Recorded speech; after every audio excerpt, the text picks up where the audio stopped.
like, of course, I meditate and get the feeling of bliss and ecstasy, and it remains throughout the day. Is that enough for a spiritual journey? I'm a bit confused. It's enough incentive. It's only an incentive. Ecstasy is only an incentive. If it's painful, would you do it? No. So you feel blissful and ecstatic, that's only an incentive, that's not the goal. So Buddha was ecstatic? No, Buddha was never ecstatic. Did you ever see him dancing? He just sat like this. That's different. If I ask you to sit like that, would you sit? No. You need some incentive. So, just creating that sweetness in the system is an incentive. And above all, if you are feeling ecstatic within yourself, you become a better human being, isn't it? Aren't you? When you're very happy, aren't you a wonderful human being?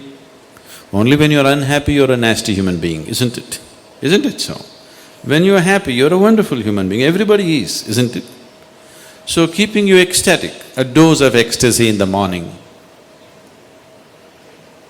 the world is feeling better. If everybody in Hyderabad started off in an ecstatic way in the morning, Hyderabad would be a wonderful place, isn't it? They start with tension, so it's something else is happening. So ecstasy is not the goal of meditation, it is just an incentive to keep you going, because otherwise you wouldn't go. So what is meditation? The purpose of… if we have to look at the purpose, if you sit in meditation, slowly it will become like this, your body is here, your mind is out there, what is you is somewhere else. Once these three things are happening separately, once there is a space between you and the body, between you and the mind, this is the end of suffering. Once the fear of suffering is taken away, only then you will keep your instinct of self-preservation down, otherwise you won't keep it down. As long as the fear of suffering is there, you will not keep the instinct of self-preservation down. The only reason why you are naturally not spiritual is because you have empowered your instinct of self-preservation too much.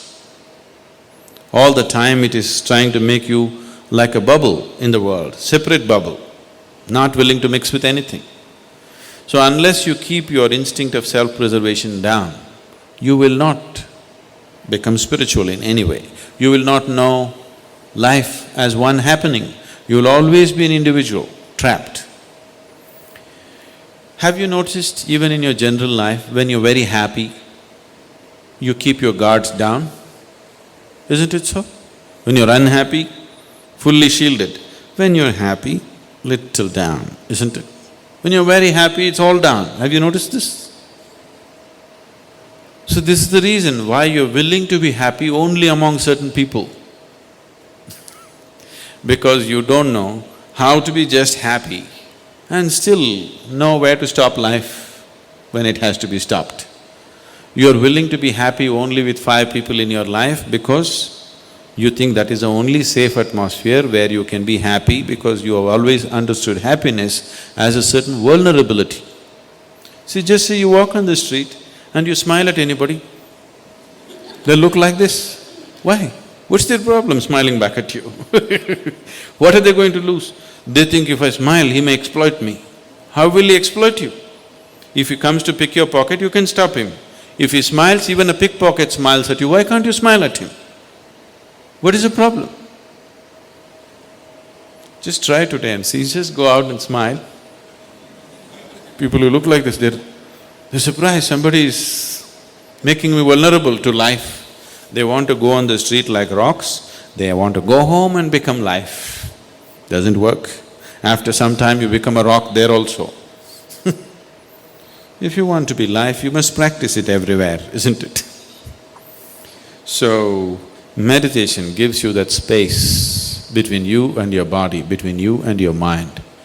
Whatever suffering human beings have known, it has either entered them through the body or through the mind. Do you know any other kind of suffering? There are only 2 kinds of suffering, isn't it? Once you have a distance from these 2 things, this is the end of suffering.